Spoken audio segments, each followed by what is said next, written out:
Asian markets continue to really hum along on some very, very interesting developments, particularly Japan is absolutely the market to watch at the moment. The Nikkei added another 1.5% during the lunchtime period and then continued that all the way through the afternoon. Movement was based originally on what we saw last night for us here in Asia in the dollar yen. It hit a 105.1, a level we haven't seen for such a long time, and that really, really did drive the prospect of the Nikkei moving through 16,000 points quite rapidly over the next 2 or 3 days. What's also behind it, we have heard from the Abe government themselves suggesting they are not going to increase that sales tax we saw at the start of the year anytime soon. They're putting that back on the back burner, and with the BOJ's conference tomorrow, there is certainly expectations that you could see possibly further stimulus measures coming in, considering the BOJ themselves have started to allude to the fact that inflation isn't moving at a rate they want to see it.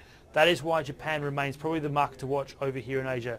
Moving to China, it also had a fairly good move. Not a huge amount of news in terms of what's coming out from the PBOC, but services over there were well and truly ahead of expectation.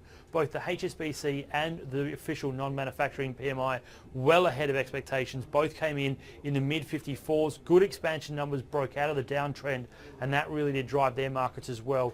Other market to watch this today was probably what's happening here in Australia. We did have our GDP figures. They were, as expected, weaker than what we saw this time last year and last quarter. Came in at the quarter basis at 0.5 of 1%, down from 1.1, and at 3% year on year, down from 3.5.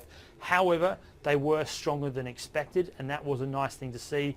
Underlying that, exports continue to drive our market quite well, but in saying that, the overall market remains fairly benign, and that's why we didn't see a huge move in the Aussie dollar. Other interesting news out here was Glenn Stevens remaining very, very neutral on the outlook of rates, and it does suggest that the RBA is going to be very much on the defensive in terms of defending that position to at least March next year, and that also saw the Aussie dollar not moving at all.